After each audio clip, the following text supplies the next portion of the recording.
Ang mga tao na nanonood ng stream ay nalilito rin sa biglaang anunsyo, at naglipa na ang mga komento sa stream na nagtatanong kung ano ang nangyayari.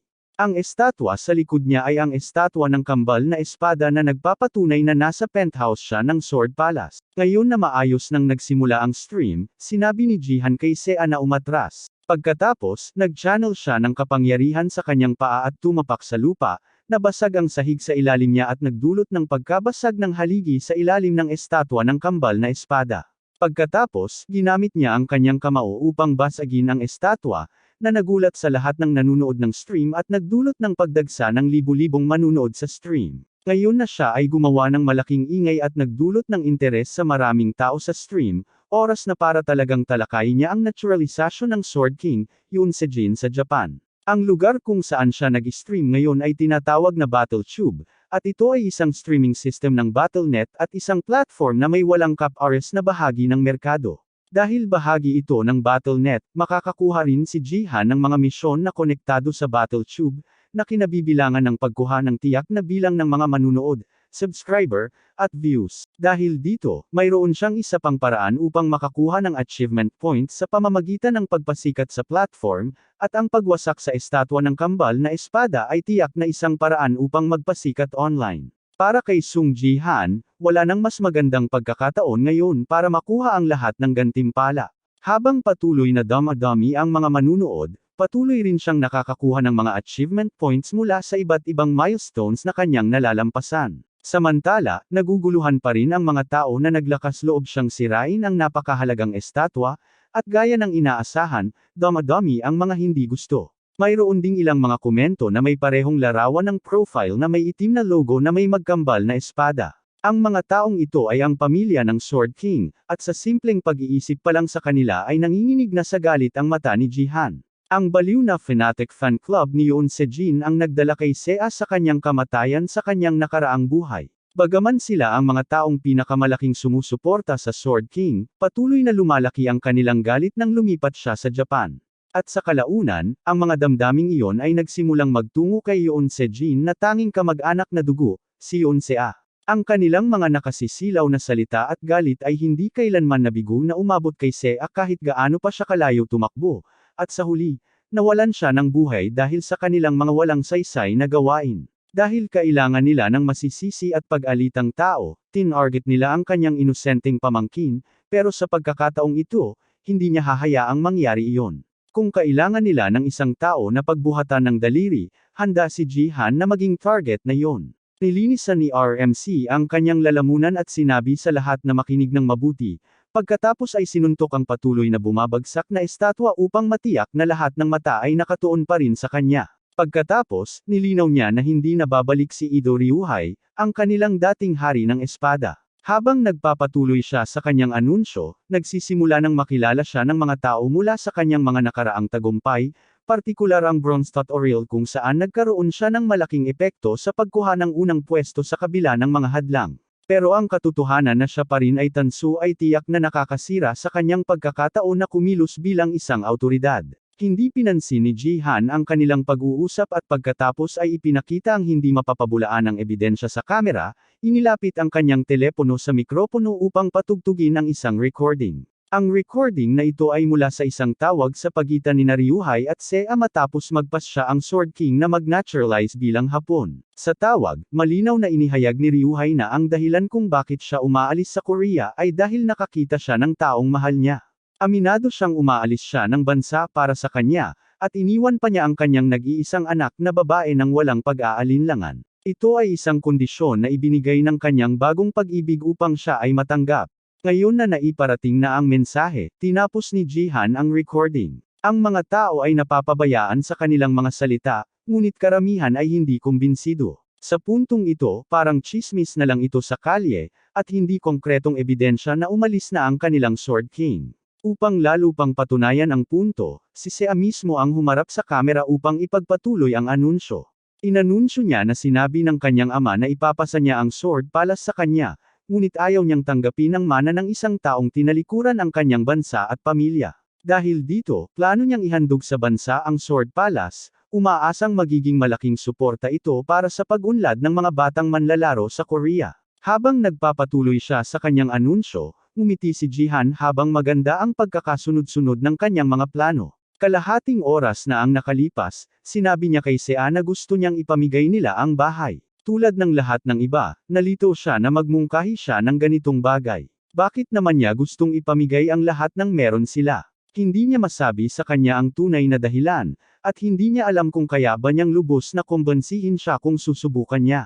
Pagkatapos ng lahat, dahil hindi naman nila binibenta ang gusali at sa halip ay basta na lang itong ibinibigay ng libre, tila talagang isang napakamadaling desisyon ito. Ngunit kailangan talagang kumbansihin ni Jihan siya na gawin ito para sa kanyang sariling kapakanan kahit ano paman. Sa kanyang nakaraang buhay, matapos sirain ni Yoon Se-jin ang Korea sa pamamagitan ng pagiging kinatawan ng Japan, ang galit ng mga Koreano ay lumaki ng labis na hindi na nila ito makontrol, kaya't kinumpiske nila ang lahat ng ari-arian ni Yoon Se-jin, kabilang ang palasyo ng espada na kanilang tinitirhan.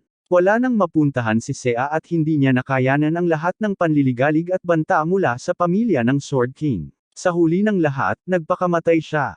Dahil aalisin din naman ang lugar na ito, mas mabuting ibigay na lang ito upang makuha ang pabor ng Korea at mapanatiling ligtas si Sea.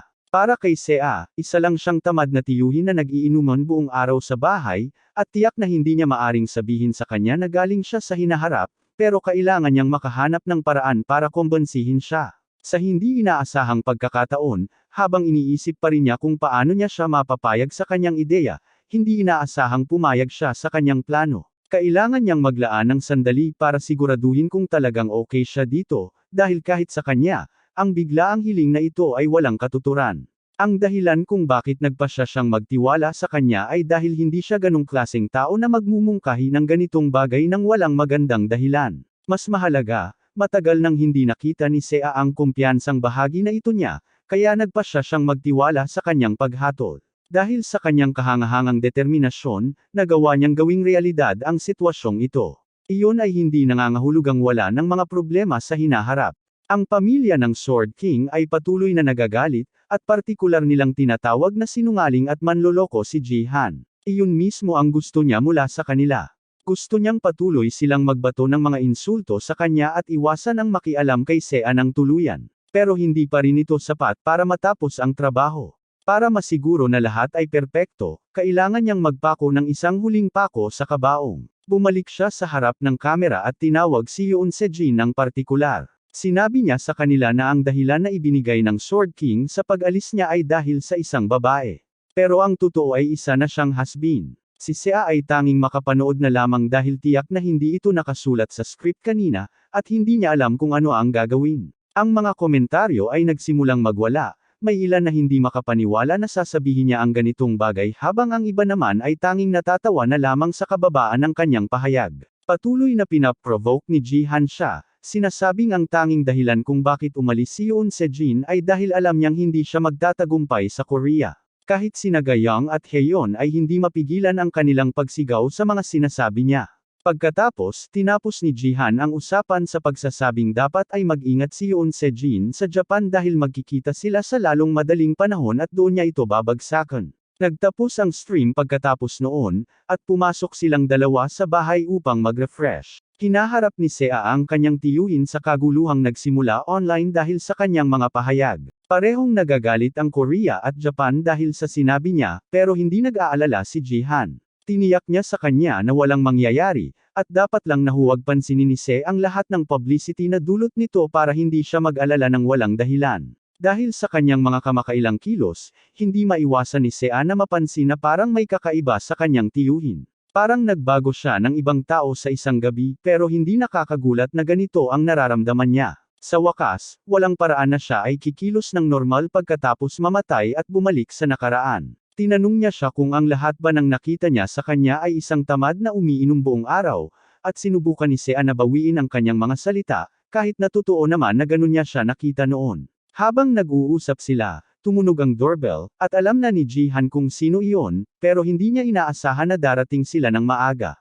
Ngayon na umabot na sa puntong ito, panahon na para magsimula siyang kumita ng pera. Sa ibang bahagi ng Tokyo, Japan, pinapanood ni Yoon Se-jin ang balita habang nakaupo siya sa tabi ng natutulog na babae sa kama. Ang balita ay nagkukwento tungkol sa mga kaganapang naganap kamakailan, at sinasabi na ang relasyon sa pagitan ng Korea at Japan ay inaasahang lalala pa dahil sa kanyang naturalisasyon sa Japan. Lalo pang lumala mula nang kumalat ang balita na ginawa niya ang lahat ng ito para sa isang babae. Ngayon, kasama si Ji-han, ang bayaw ni Yoon Se-jin, na naglalabas ng mas marami pang provokasyon, tiyak na lalala pa ang sitwasyon, at ngayon ang natitira na lang ay kung paano tutugan ang Sword King. Maaaring sabihin pa ngang si Ji-han ay isang representasyon ng galit ng Korea.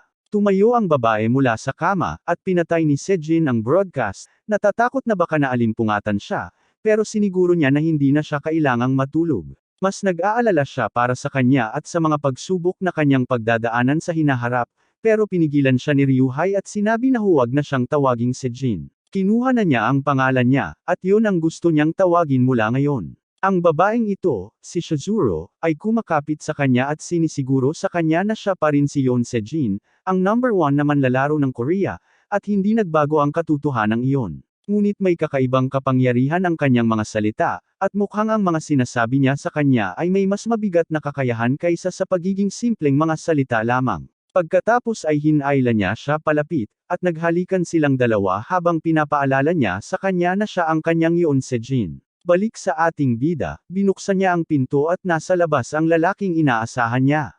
Ang lalaking ito ay isang opisyal ng gobyerno, at mukhang medyo magkakilala na sila ni Ji-han. Ang pangalan niya ay Park Yoon-sik, at siya ang manager ng departamento ng Battle.net sa South Korea. Sa kanyang nakaraang buhay, pagkatapos umalis ni Yoon Se-jin, tumigil na ang departamento sa pagdating, ngunit mukhang gumawa siya ng malaking ingay ngayon na hindi na nila siya matatakasan. Gayunpaman, kahit na tumigil na ang gobyerno sa pagpunta, sinikap pa rin ng lalaking ito na isaalang-alang sila at alagaan silang mabuti. Ngayon na ang lahat ay handa na at nandyan na ang lahat ng mga kalahok, oras na para simulan ni Ji-han ang pagkuha ng lahat ng mga bagay na kakailanganin niya. Umupo silang tatlo upang mag-usap, at agad na nagpunta si Yoon-sik sa usapan. Alam niya na hindi nila maibabalik ang Sword King, at alam din ito ng gobyerno, pero hindi pa nila maaring ipaalam ito sa mga mamamayan. Malapit na ang laban ng Korea laban sa Japan, at kailangan nilang maging masigla ang mga tao para doon. Nakikita ni Ji-han kung saan papunta ang usapan at sinabi kay Yoon-sik na dumiretso na sa punto at huwag na magpaligoy-ligoy pa. Ang talagang gusto nila ay ibalik ni Ji-han ang donasyon ng Sword Palace, dahil kung tatanggapin ng gobyerno ang kanyang donasyon, magiging opisyal na pagkilala ito na hindi na babalik ang Sword King. Nagulat si Yoon-sik na napakadali lang na natama ni Ji-han ang tamang sagot, at kahit siya ay nagsimula ng maniwala na talagang naging ganap na bagong tao na si Ji-han.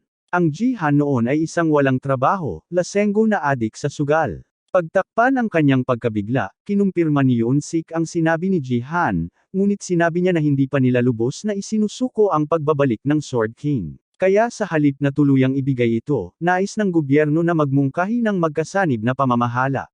Ibig sabihin nito ay magbabago ang pagmamayari sa ibang tao, ngunit magkakaroon pa rin sila ng magkasanib na desisyon sa mga gawain. Ito ay isang paraan upang matiyak na handa pa rin sila sa pagbabalik ng Sword King. Gusto rin ng gobyerno na magpatuloy silang manirahan sa palasyo ng Taebaek, na sa huli ay nagiging panalo para sa parehong panig. Isinilid ni Yoon-sik ang isang dokumento patungo sa kanila na naglalaman ng mas detalyadong impormasyon tungkol sa kasunduan, at hinikayat niya silang basahin ito at pag-isipan. Mukhang talagang pinag-isipan at pinahalagahan nila ito. Talagang ibibigay na lang sana ni Ji-han ito, pero kung handa silang gawin ito, mas mabuti para sa kanila.